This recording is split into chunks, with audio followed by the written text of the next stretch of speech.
Recuerda que también está disponible mi nuevo canal, Darts Games, donde estaré subiendo gameplays y cosas muy interesantes, aunque la verdad solamente estaré en directos y esas cosas. Así que suscríbanse, el enlace está en la descripción de este video. Hago mención a Cristóbal YT Oficial, quien fue el que encontró el Pac-Man en el video, la anécdota más aterradora de 4chan, el hombre de las latas, que se encontraba en el minuto 26:37 en la segunda página del diario. Muchas felicidades y mucha suerte a los demás en encontrar el Pac-Man de este video. Historias de terror, misterio y enigmas Que no te dejarán dormir tranquilo. Soy Darth Soryu. Comencemos.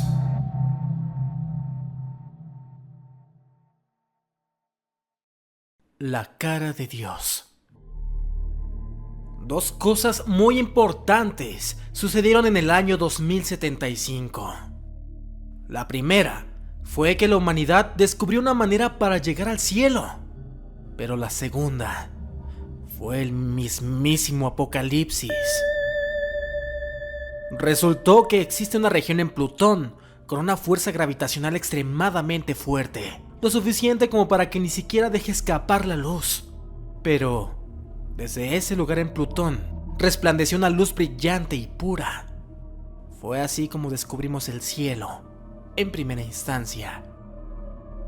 Plutón se encuentra demasiado lejos como para que la luz pudiera ser vista con el ojo desnudo, pero incluso durante el día, todos podían contemplarla. Ahora bien, el apocalipsis fue un asunto completamente diferente. Este llegó desde debajo de la tierra y de los océanos. Criaturas altas, con caparazones lisos y ojos negros que nunca parpadeaban. Se paraban erguidas, pero cuando se movían se arrastraban por la tierra como cucarachas. Eran rápidas y sus exoesqueletos eran duros. Y eran tan fuertes como para partir a un adulto promedio por la mitad. Sin importar a cuántas asesinara el ejército, siempre había otras que ocupaban sus lugares. Los países ya habían planeado una expedición tripulada para investigar la anomalía en Plutón, pero luego de la aparición de las criaturas, la misión fue priorizada. Yo fui uno de los cuantos pastores elegidos para acompañar a los astronautas en su viaje interestelar hacia el cielo. Mi rol oficial era proporcionar apoyo moral para la tripulación, pero creo que todos los pastores sabíamos que fuimos enviados para convencer a quien quiera que estuviera del otro lado a que nos ayudara. Siempre he sido firme con mi fe, incluso durante el apocalipsis, pero algo que escuché antes de partir me seguía molestando, sin importar cuánto intentara olvidarlo. Era una cita bíblica que decía: vi el rostro de Dios y estaba llorando. Supongo que me entristecía porque temía que fuera verdad. ¿Qué tal si cuando viera a Dios lo encontraba llorando porque no podría parar lo que nos sucedía? ¿Qué tal si ya estábamos condenados y algo más fuerte que Dios nos tenía a su merced? Estos pensamientos me consternaban tanto que deseaba en parte que nuestra exploración se cancelara para que nunca tuviera la certeza de una respuesta. Pero llegamos a Plutón. Cruzamos hacia el otro lado. En el otro lado, vimos lo que solo podía ser descrito como ángeles y un ser que tenía que ser Dios. Era inmenso, similar a nosotros, pero diferente. A medida que nos acercábamos, noté que él estaba viendo hacia la tierra. De alguna forma, supe que era capaz de ver todo lo que estaba sucediendo. En tanto lo examinaba, todas mis preocupaciones previas fueron reemplazadas por un descubrimiento terrible. Porque vi lo que él vio. Vi a las criaturas despedazando soldados demasiado jóvenes como para beber. Las vi aplastando los cráneos de niños pequeños como si fueran uvas.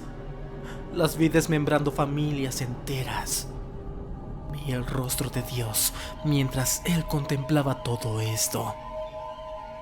Vi el rostro de Dios y él estaba sonriendo.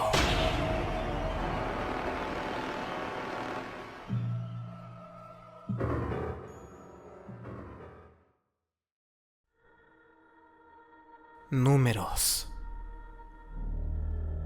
Nací con un don, o al menos fue así como mis padres siempre se refirieron a ello.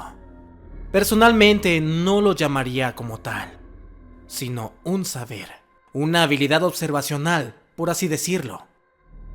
Aún recuerdo cómo, por tanto tiempo, solía ver estas cosas, estos números, sin tener idea de qué significaban. Pero ahora lo sé. Creo que tenía 11 años cuando llegué a comprender lo que significaban. Veía televisión con mis padres cuando apareció un boletín en las noticias sobre una mujer en Oxford que había sido sentenciada por el asesinato de 17 personas. Conforme veía la grabación de ella siendo escoltada al juzgado, ahí estaba, el número 17 flotando justo por encima de su cabeza como un halo de malicia. En ese momento me di cuenta de que estos números no eran aleatorios. Representaban personas. Cada número que veía significaba el número de personas que ese individuo mataría durante su vida. Vi al mundo de manera muy diferente luego de ese día.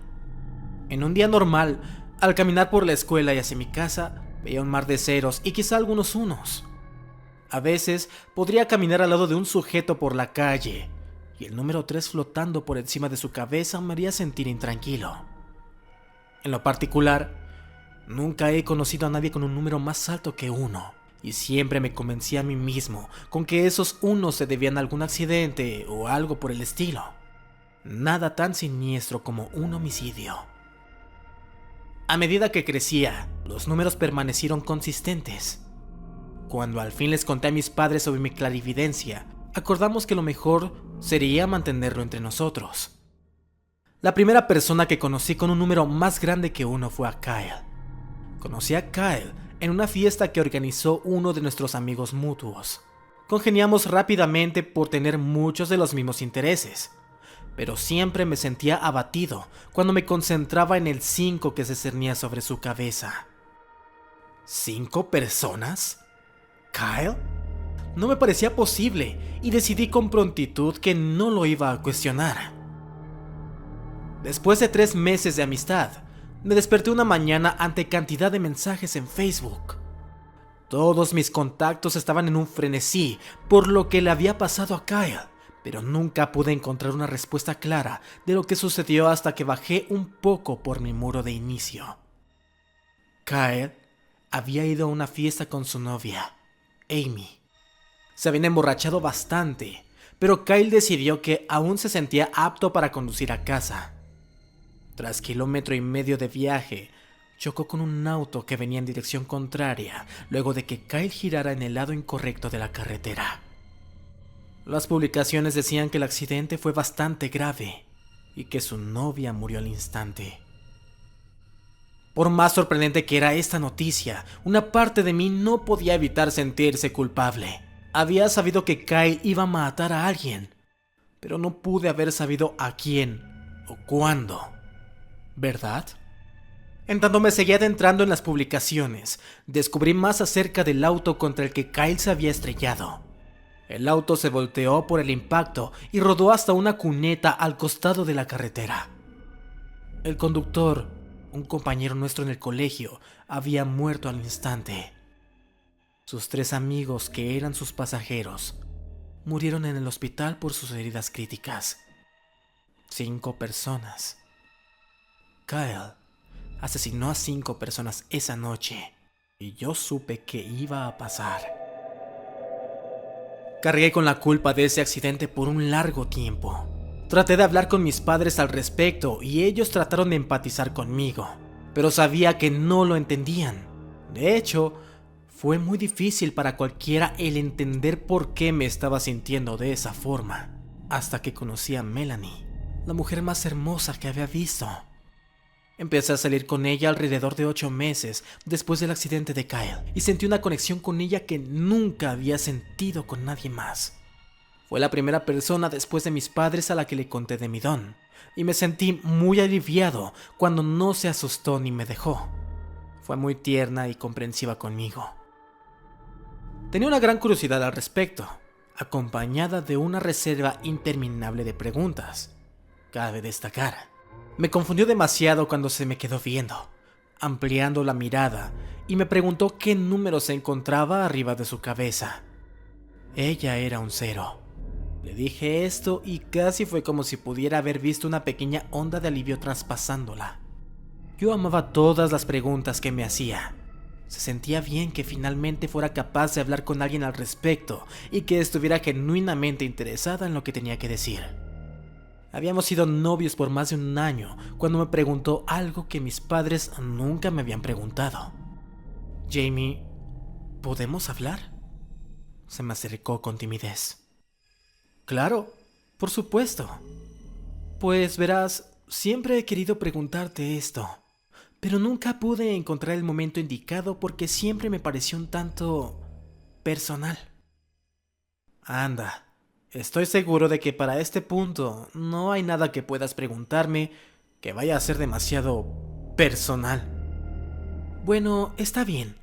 Lo que me preguntaba es, cuando te ves en el espejo, ¿hay algún número encima de tu cabeza? Alzó la mirada con curiosidad.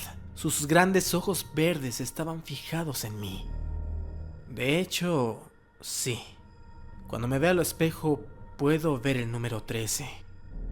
Le dije, agachando la cabeza. Oh, por Dios, murmuró mientras daba un paso hacia atrás.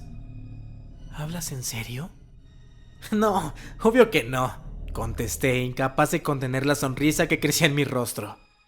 Soy un 0, al igual que tú. Melanie y yo nos casamos hace poco más de 2 años, y hace un par de días recibimos nuestro primer bebé a este mundo. Una bebé hermosa y saludable, Elizabeth. Nunca he experimentado un amor similar al que siento cuando contemplo su rostro encantador. El sentimiento que se abulta en mi pecho cuando su manita se enrosca en mi dedo es como ningún otro. Noto más y más cómo mi esposa se enamora de nuestra hija cada vez que la carga. No sé cómo decírselo. No sé cómo decirle que cuando veo a nuestra bebé dulce y perfecta, siento que mis entrañas se tensan por la culpa. Porque cuando veo por encima de su rostro encantador, veo el número 148,327.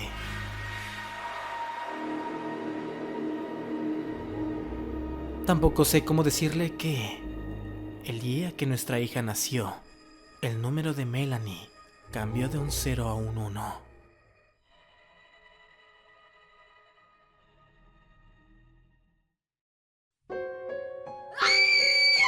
¿Sabías que un grito puede cambiar tu vida? Lo descubrí por las malas cuando estaba reparando las tejas del techo de mi casa hace 2 años. Resultó que mi hija, Krista, solo estaba peleando con una de sus amigas por una muñeca Barbie. Se olvidaron de la riña 2 minutos después. Pero yo no tuve la menor idea de qué causó el grito. Entré en pánico, me resbalé del tejado y pinté los ladrillos del suelo con una tonalidad involuntaria de rojo. La agnosia visual asociativa fue la razón de por qué ya no podía usar el retrete por mi propia cuenta después de la caída. Aún retenía todas mis facultades motrices. Simplemente no era capaz de reconocer la maldita cosa frente a mí. Blanco, redondo y liso. Podía ser un cagadero o el culo de un bebé. Así que no iba a empezar a orinar en el objeto en cuestión sin tener más información. Podía reconocer formas sin problemas, y comprendía ideas tan bien como antes, pero el golpe a mi cerebro dañó el vínculo entre la apariencia y el concepto. Mi esposa fue un ángel. Realmente considero que haber seguido con mi vida habría sido imposible sin ella. Ella vivía, reía y amaba justo a mi lado. Pero sobre todo, sufría justo como yo. Esa es la definición de soledad, ¿sabes? Lo que determina cuán solo estás no es si tienes o no con quién compartir los momentos felices. Es si tu propio dolor le causa sufrimiento a alguien más. Ella sufría, y al hacerlo, volví a sentirme entero. No todo era igual. Ni por cerca. Pero creamos algo nuevo. Y eso pasó a ser normal. Las celebraciones eran felices, tuvimos una bebé, y la bebé únicamente crecería conociéndome en mi estado quebrantado, y por lo tanto, siempre me vería completo. Insistía en que yo era una persona con algo roto, y no una persona rota. Ahuyenté a las chicas mientras cocinaba la cena de acción de gracias por mi propia cuenta. Era tremendo desafío, pero con notitas adhesivas y paciencia, lo hice posible. Me estaba sintiendo normal de nuevo, real de nuevo, al ser capaz de, literalmente, poner comida en la mesa de mi familia. El olor de acción de gracias colmaba el aire. Cenaríamos un pavo delicioso de 20 libras.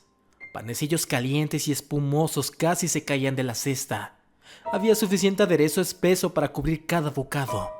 Y preparé la salsa de arándanos desde cero, utilizando la receta de mi abuela.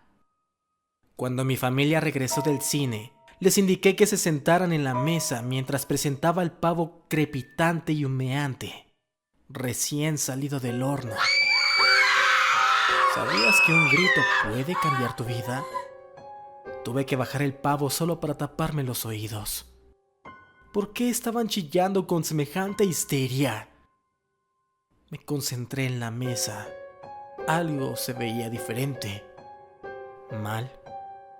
Caí en cuenta lentamente del horror. Había un pavo crudo en la silla alta de la bebé.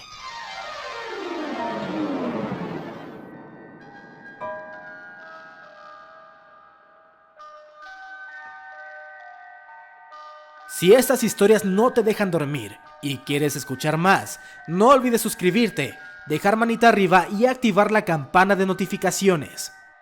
Mi nombre es Darts, gracias por ver el video y nos vemos muy pronto.